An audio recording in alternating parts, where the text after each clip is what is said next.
Adam Sparks of the Knoxville News Sentinel joins us now on 104.5 The Zone. 4 years ago on Monday, the University of Tennessee hired Josh Heupel. It was an interesting time in Vols sports history. Adam Sparks had just begun on the beat in that season. Were you there during the AD and coaching search, Adam, or did you come after the fact? I know you're familiar with all the touch points, but I couldn't remember exactly when you started on the Vols beat from Vanderbilt.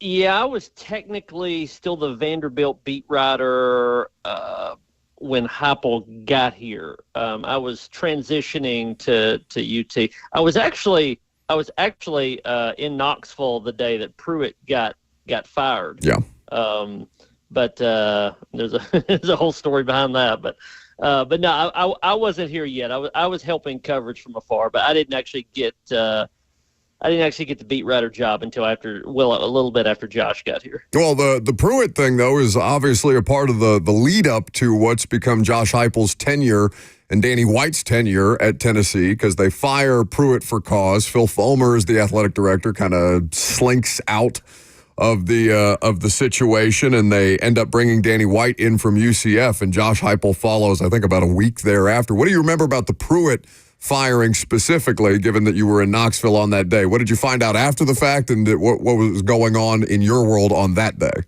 Well, I think it was it looked like the start of something bad and not the end of it. I think it didn't take long for people to figure that out. And we knew that from all the investigation, multi-years and probation and all that came after. But I think the sense was people were not overly impressed by the hiring of Josh Heupel. I think he was handicapped a little bit early on just in terms of perception because, as Danny White was his boss, it looked like Danny White was just sort of bringing his buddy from UCF.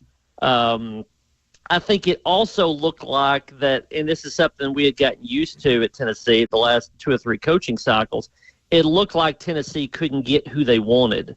And so they sort of settled for Josh Heupel. And again, that pointed to the impending doom and gloom that, a lot of us thought would happen with Pruitt gone, because we already knew an NCAA investigation was well underway there.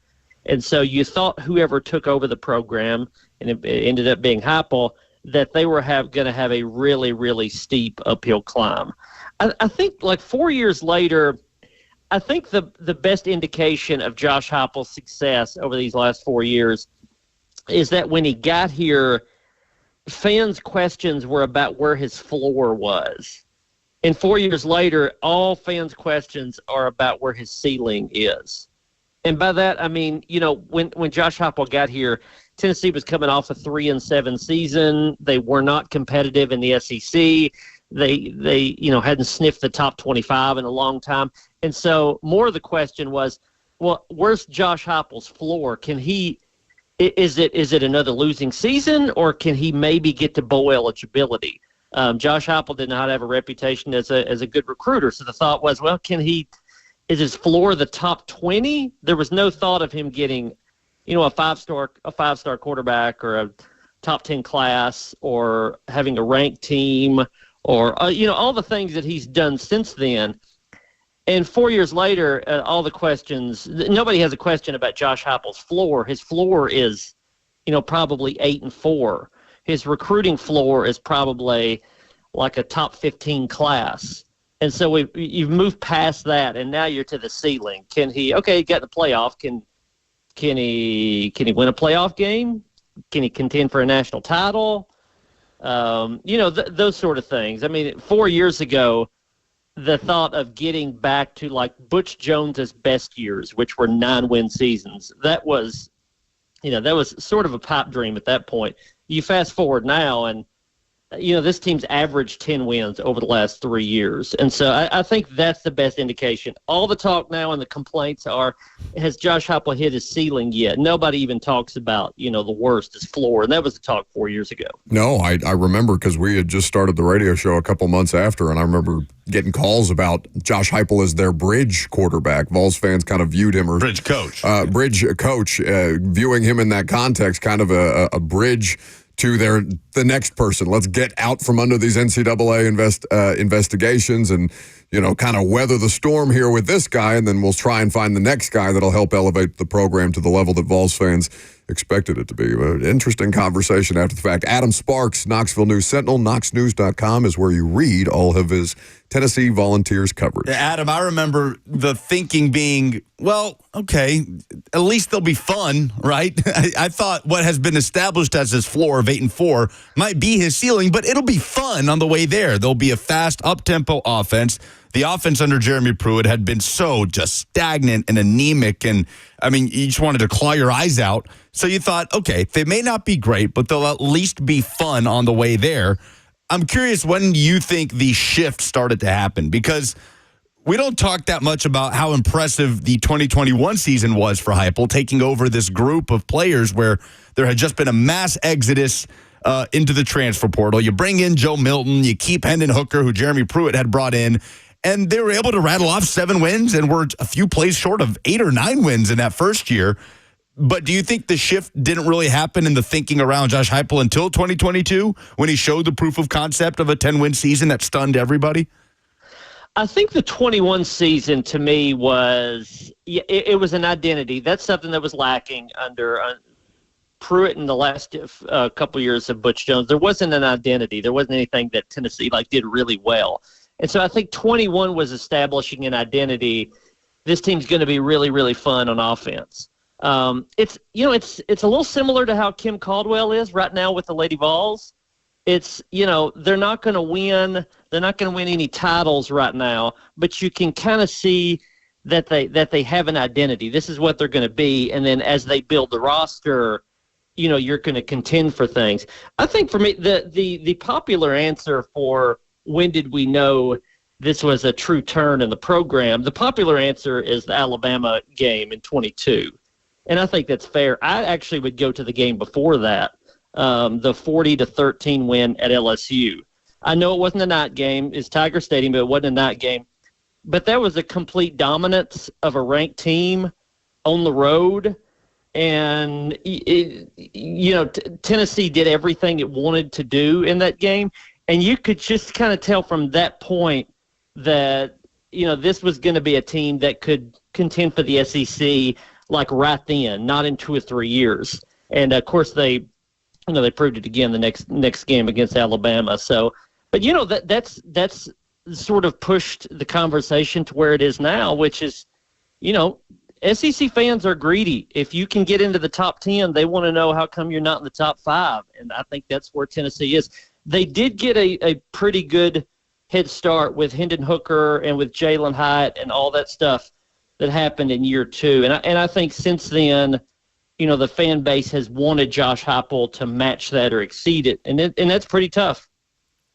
You talk about the perception of it being kind of this buddy hire. Oh, Danny White just bringing along his old football coach because he couldn't get anyone better. I'm curious because Danny White's resume is, it's one of the best in the country among active athletic directors. His hit rate on coaching hires going all the way back to Buffalo is phenomenal. Well, and he's compensated as such for sure at this point in time. And you look at what those coaches have done since then, the Nate Oates and Lance Leipolds of the world that Danny White brought into their first big D1 job. Do you think it was more of Danny White saying, no, I've seen this guy work. I know what he's capable of. Or more of Danny White having no other real options? Like in a truthful moment with Danny White, what do you think he would say to that? I think there were a lot of unknowns and a whole lot of work ahead for Danny White when he took the job. And I think he looked at other candidates. I think he had a certainty with Josh Heupel. He likes to tell the story he had for years of when he went and met with all the leftovers of Pruitt's team and asked those players what was lacking and what was needed. And the boxes were checked for Josh Heupel on what they needed and what was missing. Like there was no deficiencies with Josh Heupel. I think it was just sort of those things where I don't think Danny White would ever say to Josh Heupel he thought he would be a bridge coach, but I think he thought they would be immediately competitive and immediately fun to watch. And you could kind of figure it out after that once you got to year 3 or whatever. Maybe Danny White thought that they would be a top 10 team in 2 years. I don't know if you would ever get him to say honestly one way or another. but I think he felt safe in knowing what he was getting with Josh Heupel. I think that's probably the best argument. At Adam Sparks is where you follow him on social media. Adam Sparks of the Knoxville News Sentinel here with us 4 years after Josh Heupel was hired, kind of revisiting that after the fact. So, I mean, fair to expect, Adam, that based on what we've all talked about and what we've watched since 2021, that this person has exceeded almost every expectation that his fan base set for him and potentially his employer set for him out of the gate. Is there anywhere specifically where he's fallen short or hasn't been able to grow in that job necessarily? And some of this still a work in progress, by the way. I know 4 years is a decent amount of time, especially for college football coaches in today's day and age. But where are you kind of seeing, if anywhere, that lack of growth? I think there's more possibility. I think he's sort of at a crossroads where, I mentioned the ceiling before. He's pushed against it pretty hard. And now the question is there any further for him to go up? And some potential criticisms, and I say crossroads because I think some of these could be answered this year. Can he develop his own recruits? How good are they in player evaluations? We had a podcast and a story I had earlier this week where we talked about sort of moving beyond the Jeremy Pruitt recruits. The 22 season, that was their best team, that's Heupel's best team. 18 of 22 starters were Jeremy Pruitt recruits or transfers, guys that he brought there. By the way, that includes Hendon Hooker and Byron Young, two of the best players that season. Those guys didn't play for Jeremy Pruitt, but they were on the team because Pruitt got them. And so 18 of 22 starters that year. The next year was 12 of 22 starters. The team wasn't quite as good. And then this past year, I think it was 6 of 22 starters were Jeremy Pruitt guys. They were really good this past year, and they relied a lot on Josh Heupel recruits, Dylan Sampson and James Pierce, Jermod McCoy out of the portal, so on and so forth. But I think there is a question now of can they do as well with their own players as they did with the ones that were left over? And I think they've proven that they can at most positions. I think from the macro level, I think the question more is at offensive line and wide receiver, because I think you can argue the 5 best offensive linemen Josh Heupel had at Tennessee were all guys that he inherited from Jeremy Pruitt. I think probably the 3 best receivers he had are guys that he inherited from Jeremy Pruitt.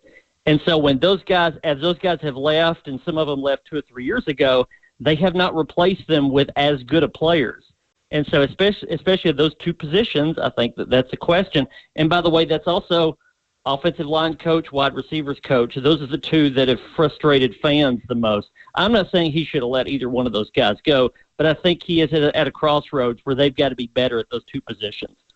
Yeah, and it seems like they're running it back, right, with the staff from last year. If you ask most people that, don't cover the team or talk about the team constantly, college football analysts and voices, I feel like they'd be most impressed, Adam, in the way that he has evolved from being just the up-tempo, this is what we do offense to, no, we can do some ball control. We can win with defense in a run game the way they did last year in grinding out games.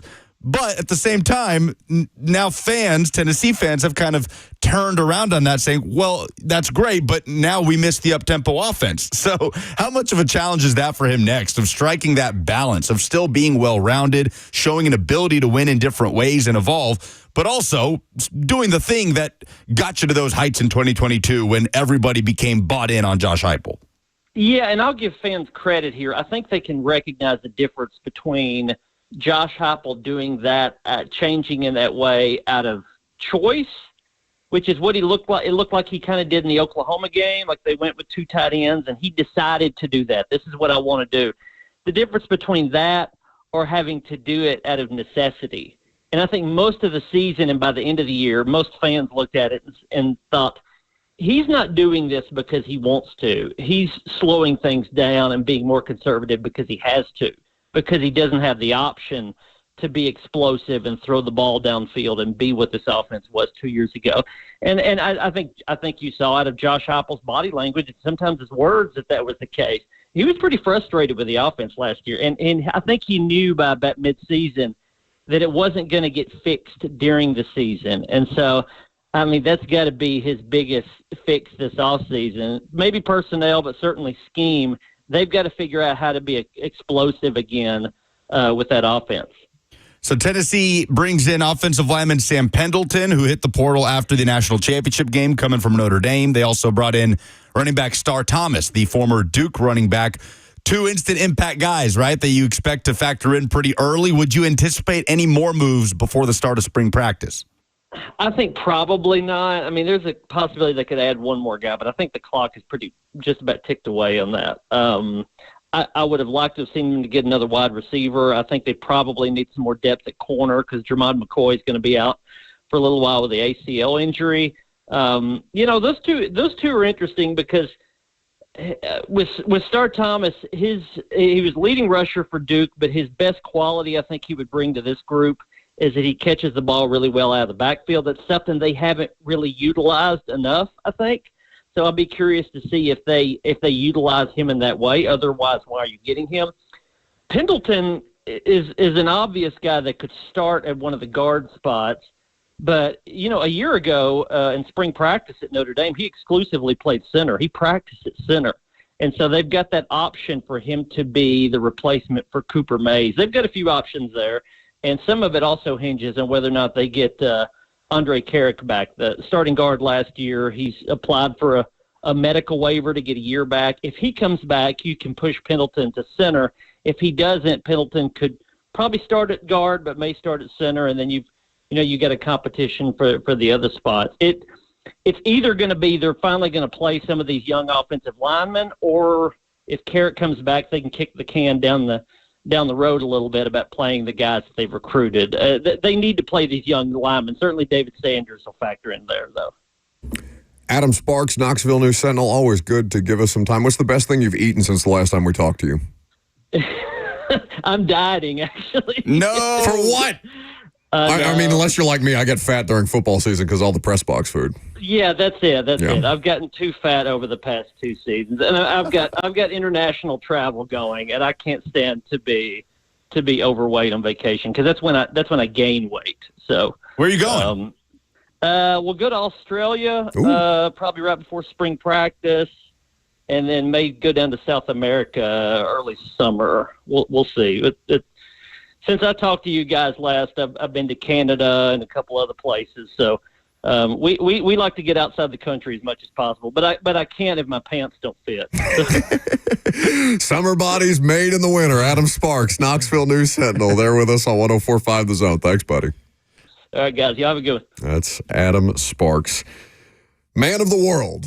Yeah, world traveler, Adam Sparks. Canada, Australia. Yeah. I need to get out more during the off season. Adam's doing it right. Yeah. The beauty of those trips, too, is that you can gorge yourself. And most of the time, you're doing so much walking and exploring and activities that it all kind of balances out. But I get what he's saying, that you don't want to already be at a place where, you're already feeling a little over the top before you even go.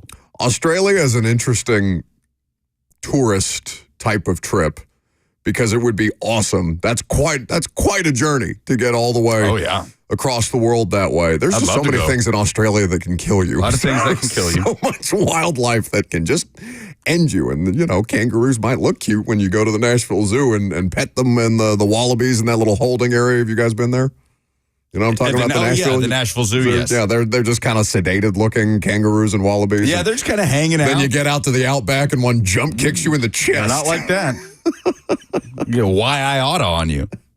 Why I oughta. You should go to Australia, Buck. Why? So I get jump kicked by a kangaroo or killed by some exotic snake. Some like scorpion snake hybrid creature. I don't want you to get bitten by like a poisonous snake, but I do want to see you get jump kicked by a kangaroo. I think that watching anybody get jump kicked by a kangaroo, while it is deeply unpleasant for that person, it's enjoyable to watch.